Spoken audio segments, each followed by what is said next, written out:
काशी में जागे पीएम के जज्बात, भाग्य परिवर्तन की कही बात, काशी का मुकद्दर बदलने का वादा, जमीनी हकीकत पर कहाँ है दावा, काशी के अच्छे दिन। अपने प्रतिनिधियों से तो सबको उम्मीदें होती हैं, लेकिन आपका चुना हुआ सांसद अगर मंत्री बन जाए तो उम्मीदें ज्यादा होंगी, और अगर सांसद प्रधानमंत्री हो तो उम्मीदें और भी ज्यादा होंगी ही। सपने भी तो आपने ही दिखाए थे। हालांकि आज भी करोड़ों की घोषणाएं हुई, शिलान्यास हुए, सौगातें मिली, लेकिन क्या ये केवल घोषणा तक ही है या फिर भाग्य परिवर्तन भी होगा काशी का? काशी में जागे पीएम के जज्बात, भाग्य परिवर्तन की कही बात, काशी का मुकद्दर बदलने का वादा, जमीनी हकीकत पर कहाँ है दावा, काशी के अच्छे दिन। असल में वाराणसी दौरे पर पहुंचे पीएम मोदी ने कहा कि काशी का भाग्य परिवर्तन शुरू हो चुका है, लेकिन सवाल उठ रहे हैं कि क्या यकीनन बदलने लगा है काशी का मुकद्दर?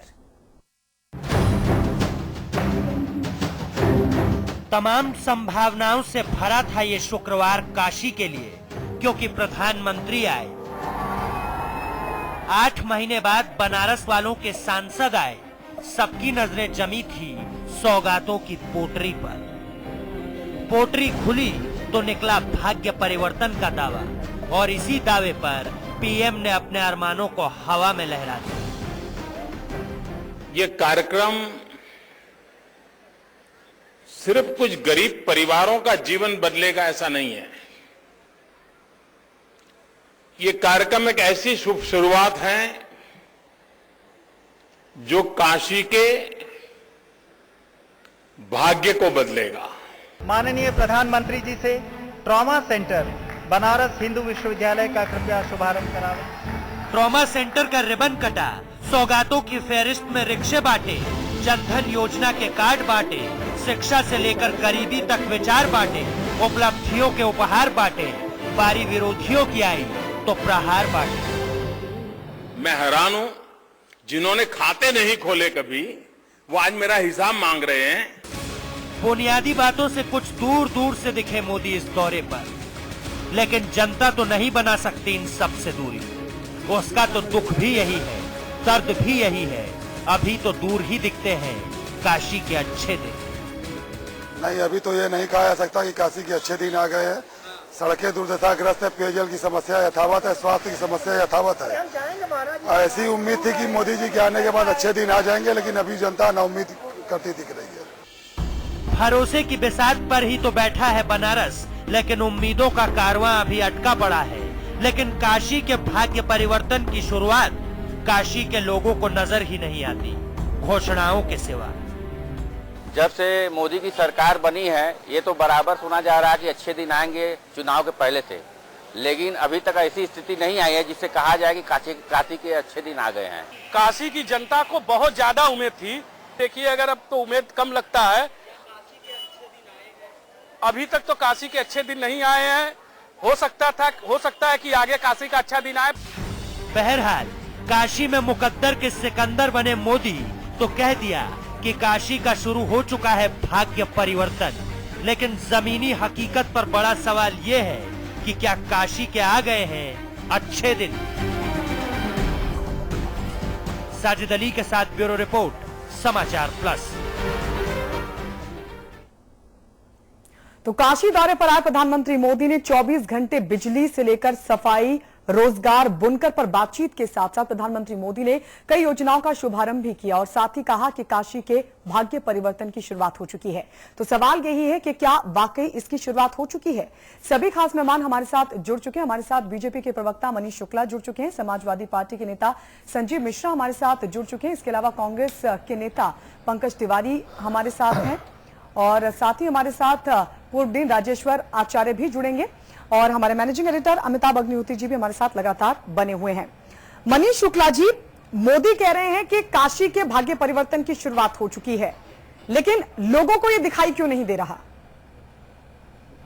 गायत्री जी, जिस फुटेज को दिखा के आपने इस विषय को लिया है, उसमें माननीय प्रधानमंत्री श्री नरेंद्र मोदी जी ने कहा कि यह कार्यक्रम सिर्फ कुछ गरीबों के भाग्य पर बदलेगा, ऐसा नहीं है। वो कार्यक्रम था जिसमें माननीय प्रधानमंत्री जी ने रिक्शा, ई रिक्शा, सोलर लाइटें बांटी थी। उनके मन में समाज के अंतिम व्यक्ति, जब तक समाज के अंतिम व्यक्ति का उत्थान नहीं होगा, उस भावना के तहत उन्होंने इस बात को कहा, चूंकि रिक्शा चलाने वाला समाज के अंतिम छोर पे खड़ा व्यक्ति ही होता है, इसलिए उन्होंने कहा कि ये जब ऐसे लोगों के भाग्य का उत्थान होगा तो निश्चित रूप से काशी के भाग्य का उत्थान होगा। और नरेंद्र मोदी जी ने आज काशी में विभिन्न योजनाओं की घोषणा की, विभिन्न योजनाओं का शिलान्यास किया और जो विषय रखा कि जब तक बिजली नहीं आएगी 24 घंटे 365 दिन तब तक विकास नहीं होगा, और कैसे ऊर्जा को बचाया जा सकता है, कैसे काशी को जाम से निजात दिलाई जा सकती है। जी मनीष शुक्ला जी, वो घोषणाएं हमने सुनी, सवाल यह है कि क्या इसकी शुरुआत हो चुकी है? एक सेकंड में एक बात इनसे, अपने कांग्रेस के मित्र जो हैं पंकज जी से एक सवाल, एक बात पूछना चाहूंगा। पंकज जी, लखनऊ, भैया नमस्ते, लखनऊ में अखिलेश जी ने रिक्शा बांटे, बनारस में मोदी जी ने बांटे, उत्तर प्रदेश में रिक्शा दौड़ चालू है, ठीक हो गया विकास। कुछ 100 इनने भी बांटे थे, हमारे भाई संजीव मिश्रा जी की पार्टी ने भी, उसमें मुलायम सिंह जी भी मौजूद थे, हैं, और 100, 150, 500 जो भी है वो मोदी जी ने भी बांटे। ये रिक्शा का युद्ध है। अमिताभ जी, जब चुनाव शुरू हुआ था, उनने लखनऊ में बांटे, इनने बनारस में बांट दिए, बोले भाई साहब बराबर। लखनऊ के लोग भी तर गए, काशी के लोग भी तर गए। समस्या एक ये है कि मुख्य मुद्दों से ध्यान भटकाने का ये भारत के प्रधानमंत्री का एक बहुत अच्छा प्रयास है। जब मोदी जी चुनाव लड़ रहे थे बनारस से, तो उन्होंने बहुत सी गंगा पुत्र बताकर अपने आप को गंगा सफाई और स्वच्छता का अभियान चला करके हम बनारस को बहुत स्वच्छ करेंगे, गंगा को स्वच्छ करेंगे। आज 14 महीने बीत जाने के बाद जो विश्व बैंक का अमिताभ जी सर्वे आया है, उसमें 478 शहरों में वाराणसी 418वें नंबर पे है। नहीं पंकज जी, वो उस विषय में मैं जो बात कर रहा हूं उसके मूल तत्व को समझिए। मेरा कहना है, सिर्फ बात सुन लोगे तब जवाब दे पाओगे, ऐसे नहीं दे पाओगे, है ना? क्या टोकनिज्म, एक से सुन तो लो भाई। जी बताइए। विश्व बैंक की रिपोर्ट पर चर्चा नहीं करूंगा ना। क्या टोकनिज्म, यानी हिंदी में कहे क्या प्रतीकों की राजनीति हो रही है? तुम लखनऊ में रिक्शा बांटो, हम बनारस में बांटेंगे। इसी से वो अच्छे दिन की अपनी बात कहते हैं कि बताइए, भारत प्रधानमंत्री को भारत के रिक्शा बांटने के बाद बनारस में कहना पड़ रहा है कि मेरे अच्छे दिन, बनारस के अच्छे दिन आने वाले हैं। इससे बड़ी दुर्भाग्य की और कोई बात नहीं है। जो ये सभी रिक्शा बांट रहे हैं। संजय, पंकज जी, केवल प्रधानमंत्री नहीं, मैंने जो आधा बात की वो आपने नहीं सुनी क्या? नहीं, मैं वही कहने जा रहा था। लखनऊ वाले भी रिक्शा बांट रहे, दिल्ली वाले भी रिक्शा बांट रहे, ये कह रहा हूं। निश्चित रूप से वही उत्तर प्रदेश में हो रहा है और वही बनारस में हो रहा है। दोनों के काम एक जैसे हैं। ठीक है, आगे बात। पंकज जी, आगे बात, आगे। संजीव मिश्रा जी, एक बड़ा मार्मिक सवाल है ना, वो सवाल सबसे उत्तर चाहेगा, लेकिन आपसे प्रमुख रूप से, जो काशी हजारों साल से बाबा विश्वनाथ के ऊपर हजारों हजार लीटर जल चढ़ाती रही और आज भी चढ़ा रही है, उस काशी में मैंने सुना कि पानी का एटीएम लग गया, 2 रुपया लीटर। इसको मैं विकास कहूं, ये इस पर अफसोस करूं, क्या कहना चाहिए मुझे? संजय मिश्रा। देखिए, मोदी जहां गंगा हो, मोदी जी छोड़ो, जो सवाल पूछ रहे वो बताओ मालिक। मोदी जी पर इन सब लोग बोलेंगे तो कैसे काम चलेगा? वहीं आ रहा हूं। ना, मोदी जी ने, मैंने क्या कहा, जो जहां गंगा हो, जहां बाबा विश्वनाथ की ऊपर हजारों हजार लीटर पानी रोज चढ़ता हो, गांव गली गली शिवालय हो, उस शहर में पानी का एटीएम लग गया, इसको विकास कहूं या नहीं कहूं? संजीव मिश्रा, हम ये पूछ रहे मालिक। देखिए, इसको विकास की श्रेणी में भी लाया जाएगा। इसका मतलब ये है कि 2 रुपया लीटर पानी बिक रहा है, विकास हो गया गंगा के किनारे।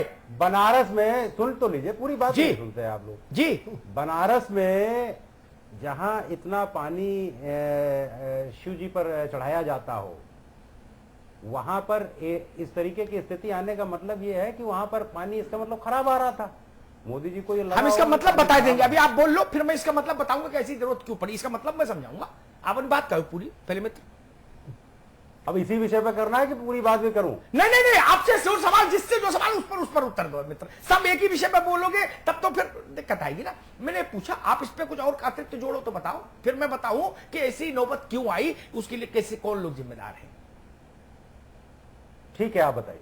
पानी का संकट काशी में हो गया, ये हुकूमतों की जिम्मेदारी नहीं तो किसकी जिम्मेदारी? ननकू की जिम्मेदारी है क्या? पानी का संकट हो कैसे गया, पेयजल का संकट काशी में? ये हमारे सबके मुंह पर तमाचा है। जो आज विकास लाने की बात कह रहे हैं, भगीरथ बने घूम रहे हैं, उन पर भी, और पुराने भगीरथ, पूर्ववर्ती एक्स भगीरथ पर भी, जो भूतपूर्व भगीरथ रह गए राजनीति में, उन सबके मुंह पर यह प्रहार है। काशी में पानी का एटीएम, और हम लोग कह रहे हैं कि हां विकास हो गया।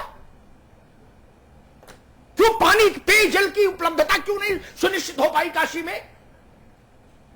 सब मानते हैं, दुनिया भर के मेहमान आते हैं काशी में, श्रद्धालु आते हैं। काशी भारत की एक सांस्कृतिक राजधानी की हैसियत रखती है। उस शहर में भी पानी की क्राइसिस हो गई। जिम्मेदारी किसकी थी? नगर निगम से लेकर लखनऊ और दिल्ली तक सब उस कटघरे में खड़े हैं मित्र। सब, मैं सिर्फ ये निवेदन करना चाह रहा था, कोई पार्टी का मसला नहीं। हम सब उस कटघरे में खड़े हैं, दिल्ली से चलो और नगर निगम बनारस तक, सब उस कटघरे में खड़े हैं। सब मानते काशी महान है, सब मानते काशी भारत का चेहरा है, सब मानते काशी भारत की आध्यात्मिक राजधानी है।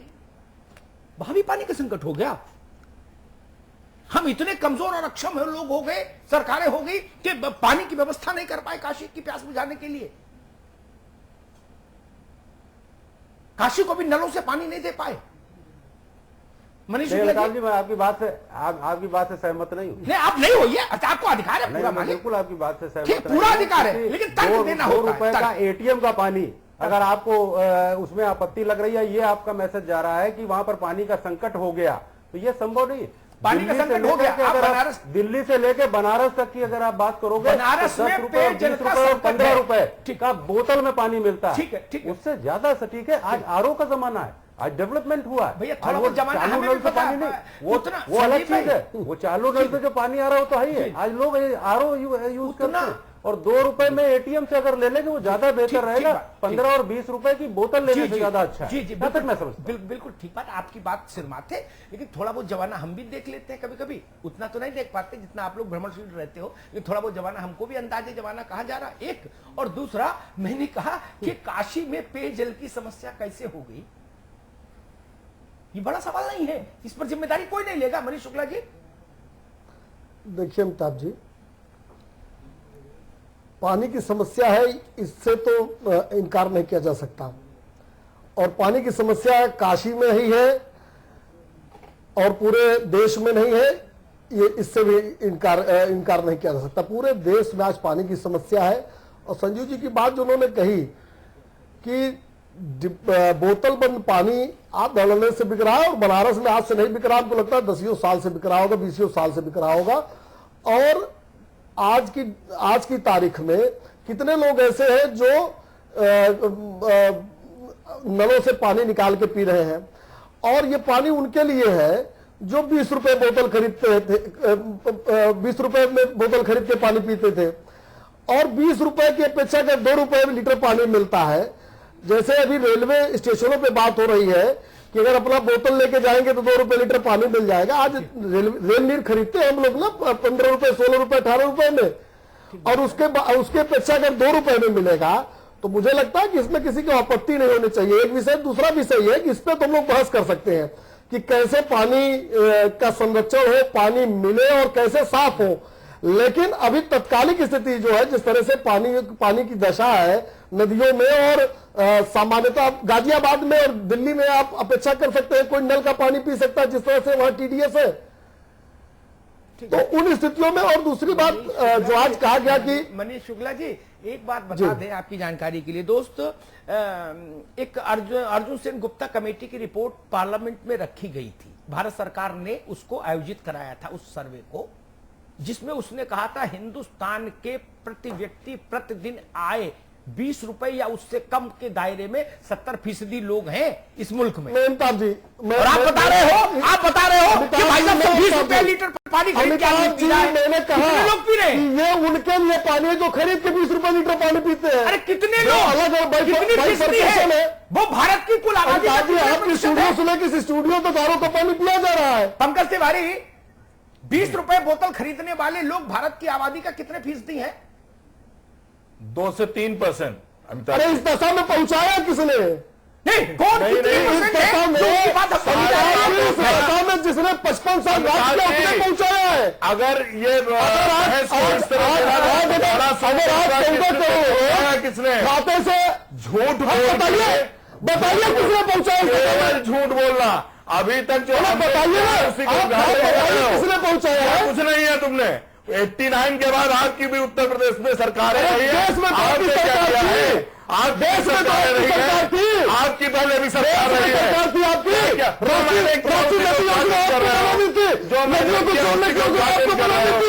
आप बोलने वाले हो गए। देश को लूट कर आप लोगों ने कंगाल बना दिया, आर्थिक गर्त में उसको तो आप लोग आजादी के 67 साल बाद अमिताभ जी 60 करोड़ लोग के बाद में जवाब दे दूंगा। एक दूसरे विषय पर चलते हैं, एक टिप्पणी करके कई विषय है काशी के विकास के, उन पर थोड़ी थोड़ी चर्चा सब पर हो जाए ताकि ठीक से जनता को समझ आए कि भाई क्या हो रहा है, और अगर अच्छा हो रहा है तो उसकी प्रशंसा होनी चाहिए, गलत हो रहा है उसकी निंदा होनी चाहिए, बिना भय के निंदा होनी चाहिए। कोई सरकार में हो सकता है, इससे क्या फर्क पड़ता है। कल ये भी तर्क सुनने में आ सकता है कि भाई 5 तारा होटल में 200 से 300 400 रुपए तक की चाय है एक कप, तो हम तो 85 रुपए की बेच रहे हैं अभी, इस वक्त क्या ठीक नहीं है? ये तर्क भी भारत में आ सकता है, जबकि भारत की स्टैटिस्टिक्स अगर हम देखेंगे जो पार्टियों के दफ्तर में वो नहीं, जो भारत की संसद में रखी गई उससे प्रामाणिक कुछ नहीं, वो किसी पार्टी का दस्तावेज नहीं कि विपक्ष वाले कह रहे हैं पक्ष वाले कह रहे, मैं उसको प्रामाणिक मानता हूं जो भारत की संसद मंजूर करे। भारत की संसद में मंजूर की गई रिपोर्ट कहती है 20 रुपए प्रतिदिन या उससे कम के दायरे में 70% आबादी भारत की आज है, आज। और उस देश में अगर हम ऐसी बात करें तो थोड़ी अखरती, खैर ठीक है। एक दूसरा प्रश्न आता है काशी को लेकर, जो काशी की जनता, काशी पर हमने कल भी एक शो किया, आज भी किया। मैंने कल भी एक सवाल उठाया था, पहले भाजपा की बात कर ले फिर समाजवादी पार्टी की करेंगे, क्योंकि दोनों यही दो पार्टियां सरकार में हैं, एक केंद्र में एक लखनऊ में, इसलिए कटघरे में भी यही और प्रशंसा के लिए भी यही। 1.5 साल में कोई एक मौलिक काम पकड़ के कर दिया जाता पूरा, तो शायद भरोसा ज्यादा नहीं जमता क्या जनता पे। जैसे ऐसे मौलिक काम, जैसे ट्रॉमा सेंटर एक बड़ा काम है, लेकिन ट्रॉमा सेंटर की तथ्यात्मक स्थिति यह है कि ट्रॉमा सेंटर का केवल उद्घाटन हुआ है इस रिजीम में। सैंक्शन मनमोहन सिंह के समय में हुआ, पैसा ग्रांट हुआ, बना उस समय में, इक्विपमेंट्स आए, खटिया पीढ़िया बिछी, उद्घाटन इस समय में हुआ, ठीक है, वो बड़ी राहत है, ठीक है।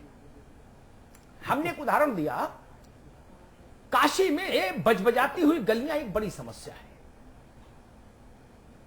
एक काशी की दूसरी बड़ी समस्या है ट्रैफिक, काशी की तीसरी बड़ी समस्या है बुनकरों का बदहाल होना, काशी की चौथी बड़ी समस्या है गंगा पुत्रों की बदहाल स्थिति। जो नाव से जुड़े लोग हैं उनको लोग गंगा पुत्र बोलते हैं।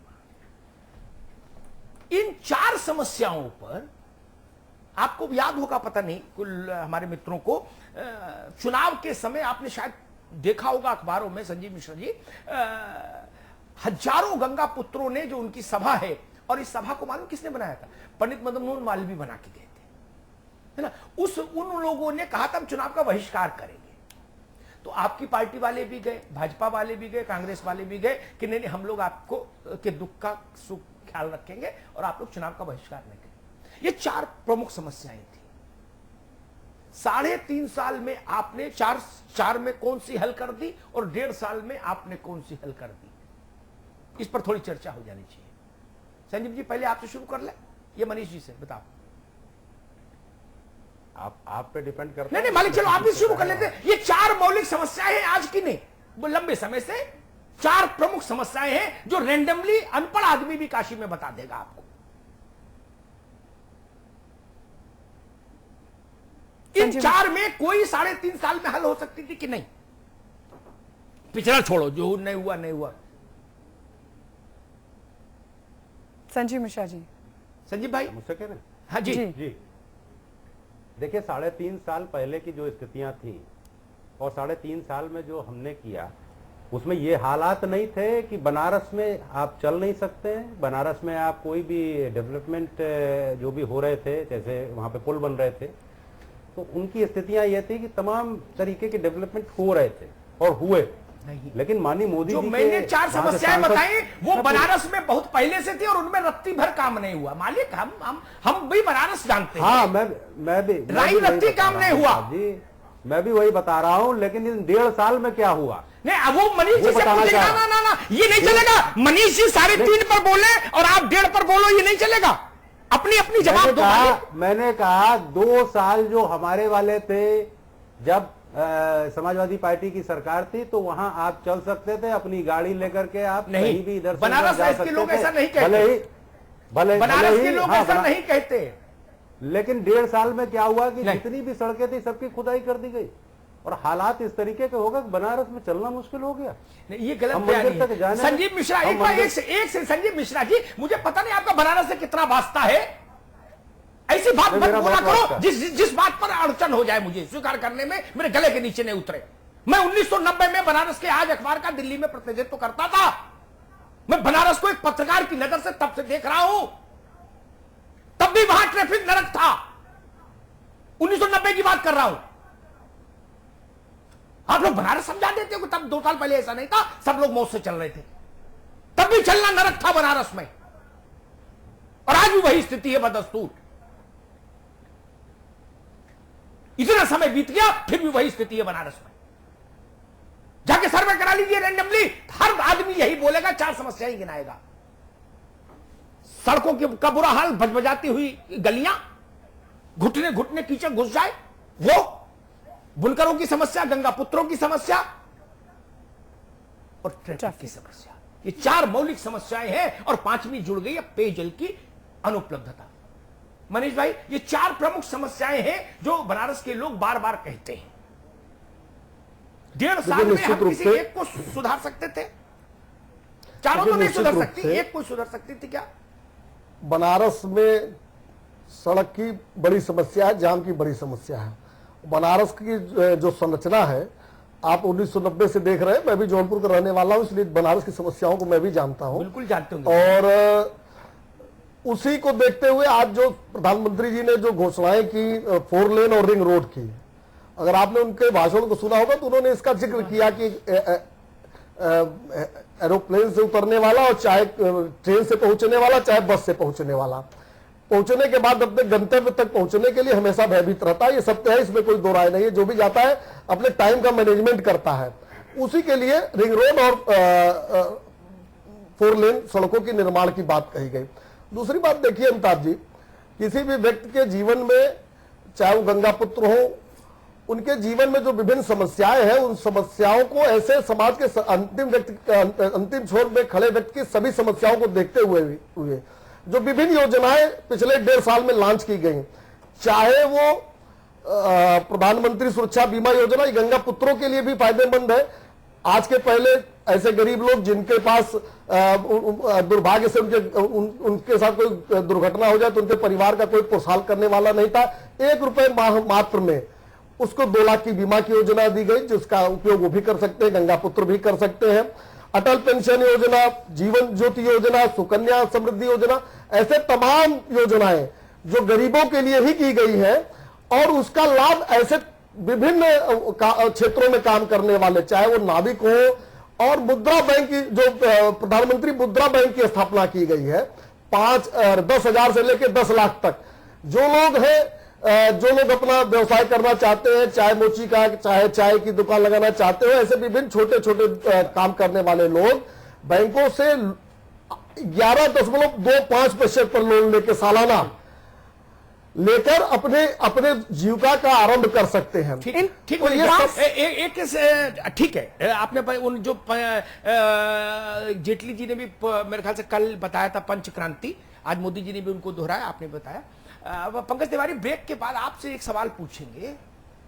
मान लीजिए मैं जौनपुर से चुनाव लड़ने की प्लानिंग करता हूं, समझ लीजिए सवाल, तब तक उसका उत्तर अच्छे से प्लान कर लीजिए।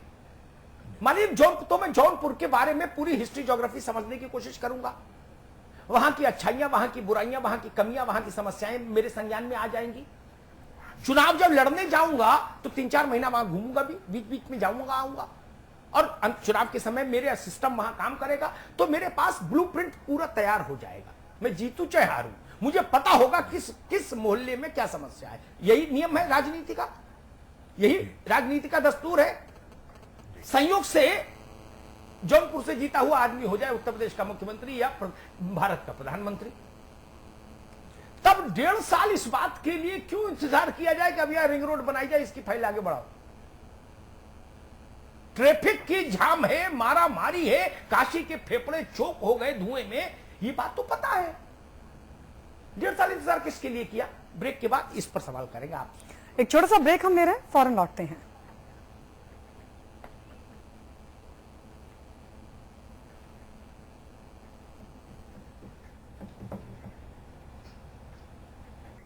ब्रेक के बाद स्वागत है, सभी खास मेहमान हमारे साथ बने हुए। पंकज तिवारी जी, वही जो 4-5 समस्या अमिताभ जी ने गिराई, उस पर संजीव जी से भी जवाब मांगा गया, मनीष शुक्ला से भी, दोनों ही कोई जवाब नहीं दे पाए। मनीष शुक्ला ने कई घोषणाएं गिना दी। अब ऐसे में सवाल ये उठ रहा है कि क्या वाराणसी की नब्ज नहीं टटोल पाई है केंद्र की सरकार और राज्य सरकार, या फिर नब्ज टटोल पाई है, तो फिर इतना इंतजार क्यों? प्रीति जी, गायत्री जी, मोदी जी जब चुनाव बनारस का लड़ने आए थे तो उन्होंने कहा 2 महीने बाद बनारस की स्थिति मैं बदल दूंगा। ये कई स्पीचों में उन्होंने कहा कि 2 महीने मुझे चाहिए, 3 महीने चाहिए, बनारस की स्थिति, गंगा साफ होने लगेगी, बनारस की गलियां साफ हो जाएंगी, बनारस साफ सुथरा शहर होगा। लेकिन इस 14 महीने बीत जाने के बाद 9 महीने में उनके 3 दौरे रद्द हुए। 3 दौरों में कितना पैसा भारत सरकार के, भारत के नागरिकों का खर्च हुआ? करीब 33-34 करोड़ रुपए बर्बाद हुआ। उसके बाद बनारस को मिला क्या? मनमोहन सिंह की सरकार में जो ट्रामा सेंटर बन के तैयार हुआ, केवल भारत के प्रधानमंत्री ने उसको उद्घाटन करने का काम केवल अब तक इन 14 महीनों में किया है। बनारस को इन 14 महीनों में मिला क्या है? सिवाय घोषणाओं के अलावा, और पूरे देश में भी वही है, केवल घोषणाएं मिल रही हैं। और मोदी जी जो उद्घाटन कर रहे हैं वो यूपीए सरकार के किए हुए लेकिन इन 4-5 समस्याओं पर आपने भी काम नहीं किया। नहीं, देखिए, इस पे बहुत ज्यादा गायत्री जी स्टेट सरकार का काम होता है। और ये मेरा दुर्भाग्य, मैं इसको स्वीकार करना चाहूंगा कि 89 के बाद से मेरी सरकार उत्तर प्रदेश में नहीं है, और इसमें मैक्सिमम काम उत्तर प्रदेश की सरकार को करना होता है। यूपीए सरकार को जितना काम करना चाहिए था उतना करने का प्रयास बनारस में भी किया है, अन्य जगहों पर भी। उतना किया होता तो सरकार से नहीं जाते, इसलिए उतना तो नहीं किया, ये तो तय है। जनता का फैसला सिरमाते, उससे ज्यादा काबिल कोई नहीं बने।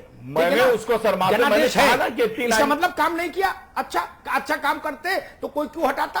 खैर, एक अद्भुत बात मेरे दिमाग में आ गई अभी विजुअल देखते हुए। मनीष शुक्ला जी, संजीव जी, लखनऊ और दिल्ली एक ही तर्ज पर रेस में है। यमुना एक्सप्रेसवे जैसा रेस का मैदान है, और दौड़म दौड़। ऐसे विजुअल मैं लखनऊ में देखता हूं।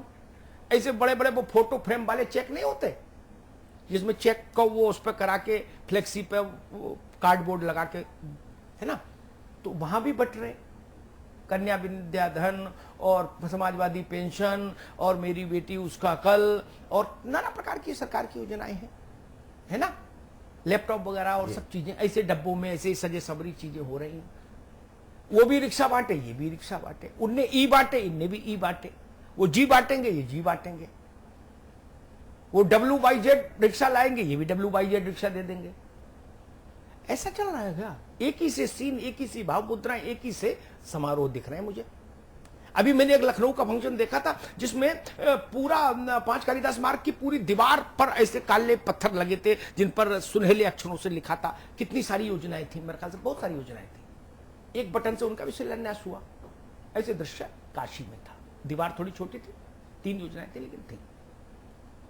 संजीव जी एक ही रास्ता है लग रहा।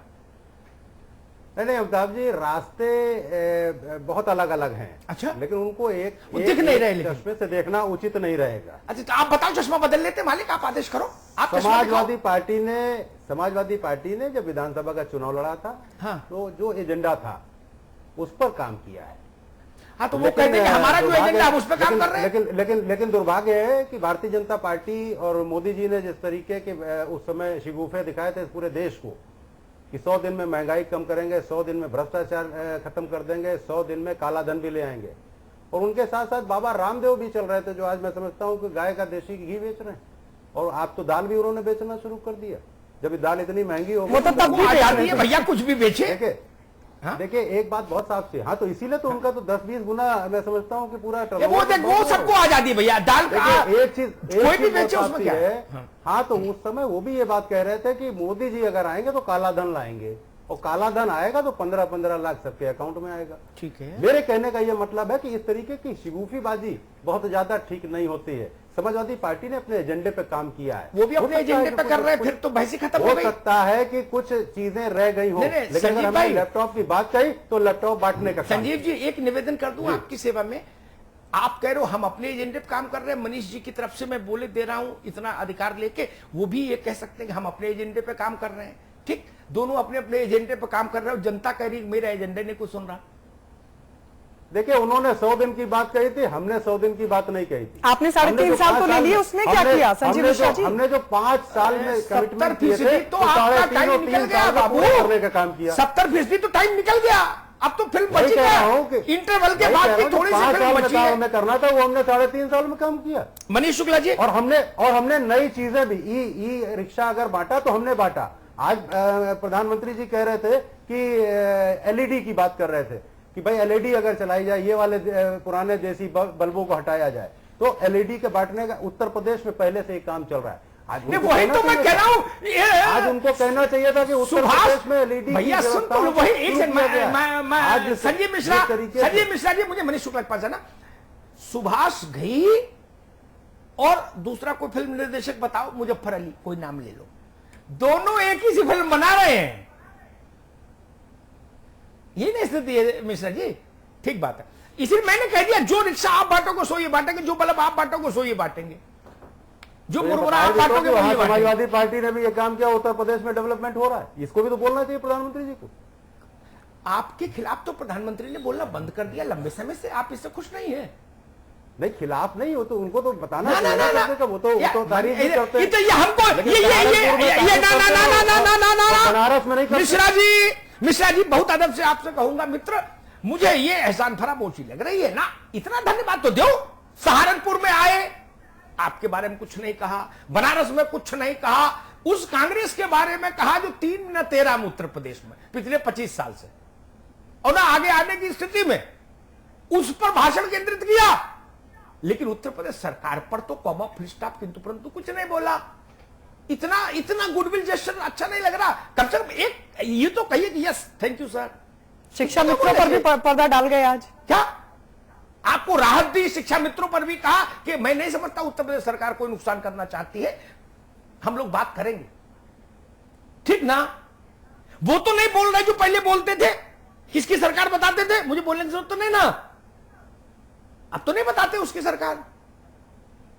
इतनी मोहब्बत तो है ना, उसका सम्मान करो यार, उसको भी नहीं स्वीकार करोगे, मतलब वो कलेजा निकाल के रख दे रहे हैं और आप मानने को तैयार नहीं हो। अब क्या जान दे दे तब मानोगे? जहां जो चीज जस्टिफाइड होती है उसको तो कहना ही पड़ेगा ना सर। अच्छा, आपकी तारीफ करें तो ये उनकी मजबूरी जस्टिफाई है, नहीं क्योंकि आप कुतुब मीनार पर खड़े हो ना। आपको लोग पर तो मैं कहूंगा कि उत्तर प्रदेश की सरकार, समाजवादी सरकार एलईडी बांटने का काम कर रही है। भैया विषय बदल जाएगा, उनको 5 या 3 संजीव मिश्रा विषय बदल जाएगा। प्रदेश भाजपा ने 3.5 साल अटारी पर खड़े होकर चिल्ला चिल्ला के कहा कि सरकार लोग का भरोसा लोकतंत्र में नहीं, लोकतांत्रिक संस्थाओं का मान मर्दन कर रही है सरकार, उनका क्षरण कर रही है। भारत के प्रधानमंत्री ने उत्तर प्रदेश की जमीन पर कहा कि समाजवादी पार्टी के अध्यक्ष लोकतंत्र के रक्षक हैं। और क्या चाहिए आपको? मैं यही तो कह रहा हूं। नहीं तो सच कहा ना, उसमें कोई उन्होंने ऐसा थोड़ी ना कहा कि बड़ा तो पहले झूठ बोलते थे, इसका मतलब पहले झूठ बोलते थे। देखिए जब पार्लियामेंट नहीं चल पा रही थी और उसमें माननीय अरे मैं क्या, अरे भाई, अरे भैया तो वो कोई हमारा हमको कोई एक्स्ट्रा प्रिविलेज थोड़ी ना दे रहे थे। अच्छा, यही खराब बात होती है। मतलब ये मोहब्बत की बड़ा विचित्र दस्तूर है। इधर वाला जान से गया, उधर वाला करा किया क्या, छोड़िए, वो आपका मसला है आप दोनों का, उससे मतलब नहीं। मनीष जी, फिर वही सवाल, अगर हमको पता था कि बनारस में ये समस्याएं हैं तो मैंने जो शुरुआत में कहा वही फिर कहूंगा, हम किसी 1, 2, 3 मुद्दों को उठाकर उन पर जैसे ही हम पावर में आते हैं उन पर एक ब्लूप्रिंट बनाकर तत्काल एग्जीक्यूशन करते तो शायद ये जो 30% समय निकल गया ये नहीं निकलता। उत्तर प्रदेश सरकार का 70% समय निकल गया, लेकिन 30 तो आपका भी निकल गया। देखिए अमिताभ जी, काशी में विकास के कार्य जो केंद्र सरकार के वजह से, केंद्र सरकार के नाते हो सकते हैं, वो शुरू हैं। आज 14-15 महीने बाद नई घोषणा करने का अर्थ ये नहीं कि पहले कोई काम ही नहीं किया गया, लेकिन जो काम केंद्र सरकार के द्वारा हो सकते हैं वो प्रगति पे है और आगे है। 80 घाट से लगाए विभिन्न जगहों पे आप जा सकते हैं। अभी श्री पंकज तिवारी जी कह रहे थे कि स्वच्छता अभियान, मैं बताना चाहता हूं कि 14 माह में करीब 58 लाख शौचालय का निर्माण इस देश में हुआ है। और सड़क निर्माण जो अटल जी 11.2 किलोमीटर प्रतिदिन के हिसाब से छोड़ के गए थे और आपकी सरकार में 2 किलोमीटर प्रतिदिन बनती थी, आज की डेट में 14 किलोमीटर निर्माण इस देश में सड़क का हो रहा है और अगले 2 वर्ष में 30 किलोमीटर प्रतिमाह बनाने का लक्ष्य है। इसी तरह से बिजली निर्माण, मैं आधारभूत ढांचे की बात कर रहा हूं जिससे सचमुच देश प्रगति बढ़ सकता है। बिजली निर्माण में बात कीजिए मनीष शुक्ला जी, काशी की समस्याओं का क्या हुआ इस 1.5 साल में? नहीं गायत्री जी, मैं दोनों विषय पे इसलिए बोलूंगा कि एक तो आपके सवाल है, दूसरा जो साथी 55 साल शासन करके गए हैं साथी, उनके भी सवालों का जवाब देना पड़ेगा। जो पूछ रहे थे स्वच्छता कहां गई और गरीबी कहां गई।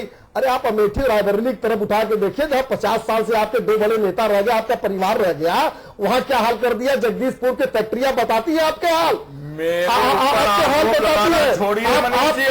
आप सवाल उठाते हैं, झूठ बोल देश की जनता अमेठी में हम पहले थे और आगे भी रहेंगे। और लूटने की बात न करो, आपकी मध्य प्रदेश, राजस्थान और महाराष्ट्र 14 महीने में सारी सरकारें तक भ्रष्टाचार थोड़ा तथ्यों की जानकारी लेकर बात करिए कि जनता पढ़ी लिखी है। बिल्कुल आपको भी उत्तर प्रदेश की जनता पढ़ी लिखी है। 5 साल बाद 5 साल के लिए आते हो और चले जाते हो। अटल जी भी आए थे, उसमें भी इसी तरह बड़बोलापन आपकी पार्टी के लोग कर रहे थे। उत्तर प्रदेश की जनता चाहता हूं कि बहुत मुद्दों से हटेगी तो बहुत बड़ी रायबरेली आपको बुरा क्यों लग गया? क्यों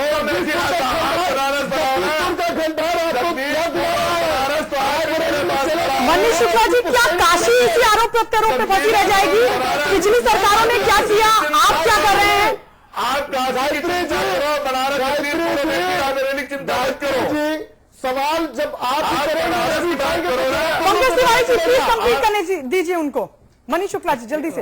हाँ, इनसे मेरा आपसे निवेदन है कि रायबरेली अमेठी बारे में पूछ लीजिएगा कि 50 साल में क्या क्या काशी के बारे में बता रहा है। आप काशी के बारे में बताओ, अमेठी के विषय में आपके बताने से मैं थोड़ी बताऊंगा जी। पंकज जी से भी पूछेंगे, पहले आप बताइए अगर पानी की समस्या है, आज अगर सड़क की समस्या है, बिजली अगर 24 घंटे 365 दिन नहीं आ रही है, या शौचालय महिलाओं के, लड़कियों के विद्यालय से लगाए शौचालय की समस्या थी। ये जो तमाम समस्याएं थी, 60 करोड़ लोग देश की अर्थव्यवस्था से नहीं जुड़े थे जनधन योजना आने पहले, या वो गरीब जो रिक्शा चलाते हुए मर जाता था, उसका प्रोत्साहन लेने वाला कोई नहीं था। बेटियां बोझ के समान लगती थी, उनके लिए सुकन्या समृद्धि योजना, इस तरह की जो तमाम योजना लाई, या ये जो समस्याएं थी वो किस वजह से 23-10 में, ये भी बताने का कष्ट करिएगा मित्रों। ठीक है मनीष भाई, और ठीक है, काशी आपने में बात रखी, ठीक है, आपने बात अच्छी से रखी। ऐसी ही तमाम योजनाएं समाजवादी पार्टी की सरकार भी उत्तर प्रदेश में चला रही है। एक मिनट रुको, एक मिनट, मित्र आ गए। मनीष शुक्ला जी, नहीं 14 करोड़ खाते खुले हैं, ये तथ्य है अमिताभ जी। हम भी बता रहे तथ्य, सुनो ना एक मिनट। और 30 हजार करोड़ रुपए उसमें जमा हुआ उन खातों में, 14 करोड़। सुनोगे, एक सेकंड रुकोगे कि नहीं? आप जितने तर्क रख दिए, एक मिनट रुको तो बाबू। नहीं, आप तुलना कर रहे हैं तो बोलना हम बता रहे हैं, हम बिना तथ्य के थोड़ी नहीं बोल रहे हैं। हम अब बात बोल ले, फिर गलत लगे, आपको लगे कि आपके पास इससे बेहतर तर्क है, तो स्वागत है। आप देश के आंकड़े दे रहे हैं जिसकी आबादी 127 करोड़ से ऊपर है, ठीक। मैं उत्तर प्रदेश की बात कर रहा हूं जिसकी आबादी 22 करोड़ के भीतर है, ठीक। उत्तर प्रदेश में उनसे जब मैं पूछता हूं तो वो कहते हैं इतने जगह मेट्रो के कागज बना दिए, इतनी जगह स्टेशन बना दिया, इतनी जगह कन्या विद्याधन दे दिया, इतनी जगह उसका में हमारी बेटी उसका कल, इतनी जगह 45 लाख लोगों को समाजवादी पेंशन दे दिया, है ना। ऐसे तमाम योजनाएं वो बताते हैं, उसकी फोटो भी दिखाते हैं हमको जब हम पूछते हैं, कहते ये फोटो देखो, वीडियो देखो भैया, ठीक। लेकिन जब मैं उत्तर प्रदेश की सड़कों पर निकलता हूं तो उसकी तासीर मुझे समझ नहीं आती, ठीक है ना। योजनाएं तो ऐसे वो भी चला रहे हैं। उत्तर प्रदेश सरकार ने तथ्यों के साथ इस बात की जानकारी दी थी कि देश में इतनी बड़ी पेंशन योजना किसी सरकार ने, राज्य सरकार ने चलाई हो तो बताओ। समाजवादी पार्टी ने जितनी बड़ी योजना चलाई, समाजवादी पेंशन योजना, और ठीक बात है, टेक्निकली इतनी बड़ी योजना कोई नहीं, उसका एक लोचा है, उसमें पेच है कि क्यों है इतनी बड़ी योजना, क्योंकि वो उत्तर प्रदेश में चल रही। पांडुचेरी में वही योजना चलेगी तो वो कम से कम 10,000 आदमी को आप अपने अंदर ले पाएगी। इन्होंने किया, ठीक बात है। और अगर जब इनकी योजनाएं आती थी और तब आप उनकी आलोचना करते थे कि योजनाएं दिखावा है, तो आपकी योजनाओं के क्रियान्वयन पर भी लोग नजर रखेंगे। सिर्फ इतनी सी बात है। पंकज तिवारी जी, जो काशी की हम फिर काशी पर आएंगे, देश पर जाएंगे तो वो होता है, काशी की जो समस्याएं थी, ये तो पूरब से वीर बहादुर सिंह जब मुख्यमंत्री हुए, एक तो दुर्भाग्य रहा उत्तर प्रदेश का कि पूरब से मुख्यमंत्री बहुत कम हुए। विश्वनाथ प्रताप थोड़े समय रहे, वीर बहादुर रहे, कमलापति त्रिपाठी एक बड़ा नाम रहा, देश की राजनीति में भी बड़ा नाम रहा, कांग्रेस में उनकी हैसियत थी, कार्यकारी अध्यक्ष तक पहुंचे। और ये समस्याएं आज की नहीं, ये समस्याएं तब की है जब दिल्ली और लखनऊ दोनों जगह कांग्रेस का शासन होता था। ये इस पाप में तो आप भी भागीदार है कि काशी के माथे पर जो वो था, पीड़ा की रेखाएं थी, उनको दूर करने का निर्णायक प्रयास आपने भी नहीं किया। ये आरोप से कैसे बच सकती कांग्रेस? नहीं, निश्चित रूप से आप कह रहे हैं तो ये होगा, लेकिन जब कमलापति त्रिपाठी जी सक्रिय थे राजनीति में, उन्होंने बनारस के लिए बहुत कुछ किया। उस समय बनारस एक बड़ा जिला हुआ करता था, आज भी बनारस के लोग, आज भी बनारस के लोग कहते हैं कि जितना विकास कमलापति त्रिपाठी जी के नेतृत्व में, कमलापति त्रिपाठी जी के द्वारा इस बनारस का हुआ है, उतना विकास किसी भी दूसरे राजनेता के द्वारा बनारस में नहीं चलो हुआ। हम मान लेते हैं, काशी विश्वनाथ एक्सप्रेस मुझे याद है कमलापति जी ने, लेकिन हम मान लेते हैं आपकी बात, उतना विकास कर दिया, फिर वो विकास कमलापति जी के बाद ही क्यों खत्म हो गया? आगे क्यों नहीं बढ़ा भाई? उसके आपकी जिम्मेदारी नहीं थी क्या? कमलापति त्रिपाठी जी के बाद ये मेरी गलतियां या मेरा दुर्भाग्य कहिए, 89 के बाद, उसी के आसपास कमलापति त्रिपाठी जी के बाद 89 से हम उत्तर प्रदेश की सत्ता में नहीं है।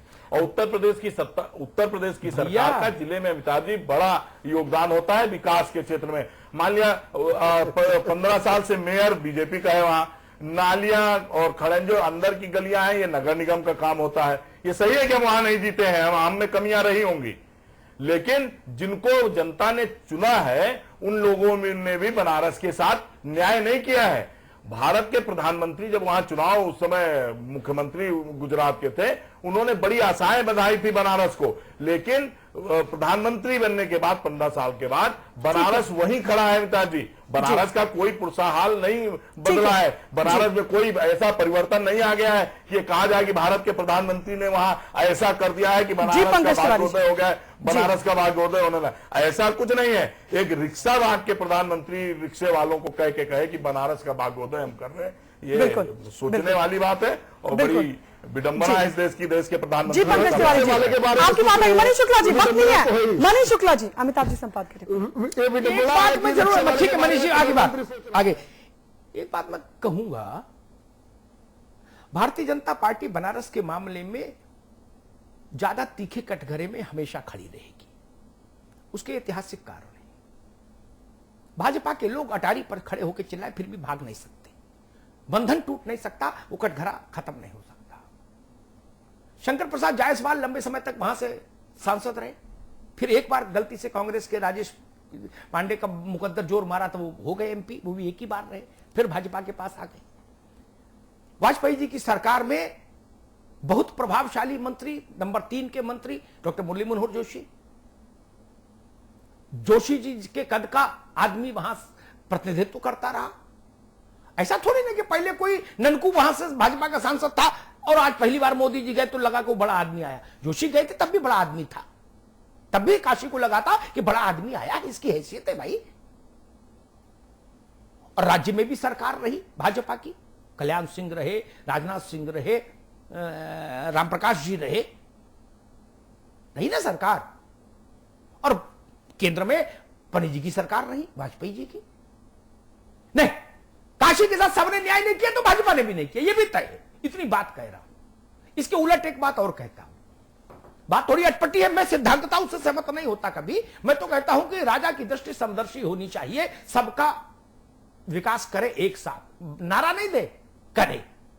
लोहिया कहा करते थे सरकारों को नारेबाजी से बचना चाहिए, नारेबाजी विपक्ष का काम है, सरकार का काम बोलना चाहिए। मनीष शुक्ला जी, हम लोग जिस सूबे में है ना, उस सूबे का सबसे बड़ा राजनीतिक परिवार, सबसे प्रभावशाली राजनीतिक परिवार जिस जमीन से आता है, उस जमीन के तो दैहिक, दैविक, भौतिक तीनों तरह के ताप उसने हर दिए ना सफाई के।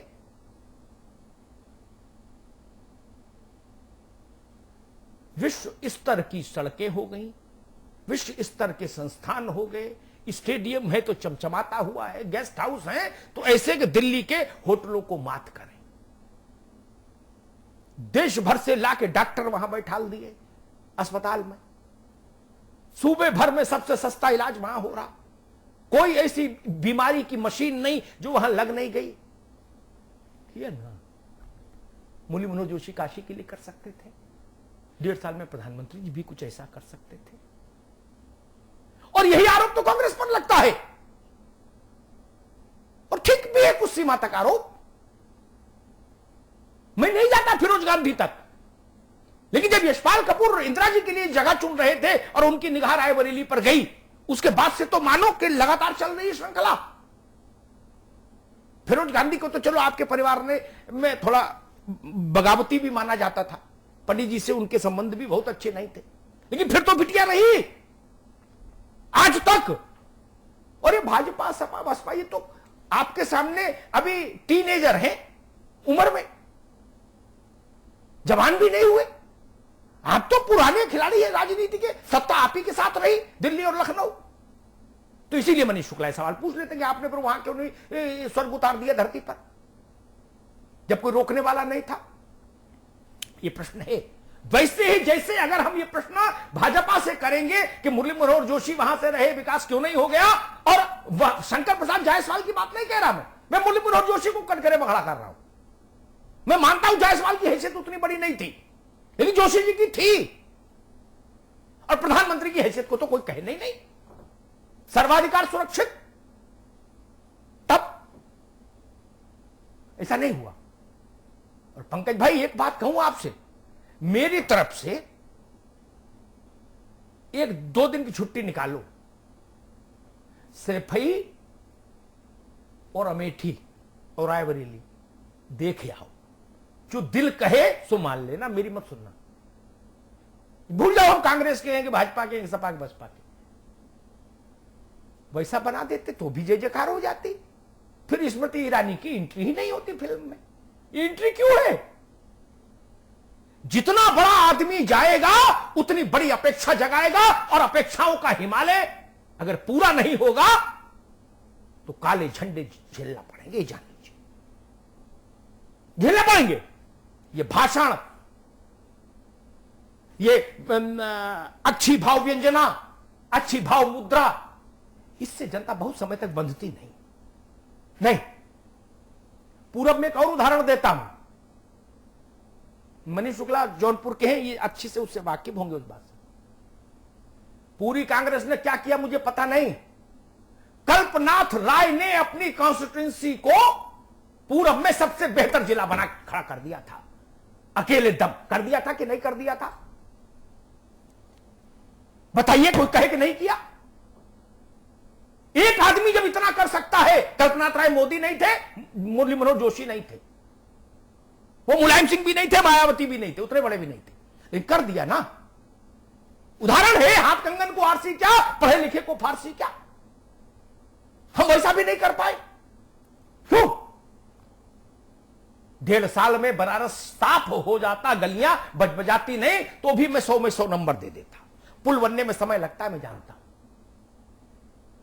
कोई एक समस्या 1.5 साल में पानी की समस्या खत्म हो जाती कि भाई चलो पीने के पानी की समस्या हमने खत्म कर दी, मैं प्रसन्न होता। बुनकरों के लिए ही कुछ ऐसा हो जाता कि बुनकर तृप्त हो जाता, तो भी मैं कहता काशी गंगा मैया का बड़ा प्रताप, काशी की एक बड़ी समस्या से निजात मिली। गंगा पुत्र ही तृप्त हो जाते, संतृप्त हो जाते, तो भी मैं कहता एक बड़ी समस्या से निजात मिली जो दशकों से चली आ रही है।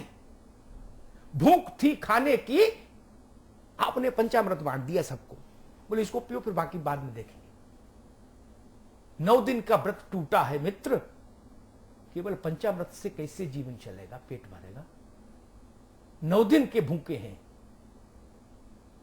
मोदी का आना नवरात्र के बाद व्रत खोलने जैसा था इस देश में, और बनारस में खासतौर पर मनीष शुक्ला जी।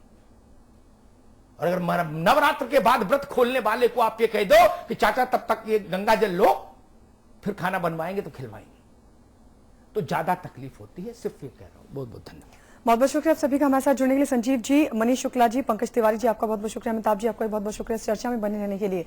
बुलेटिन में इतना ही। आप देखते रहिए समाचार प्लस।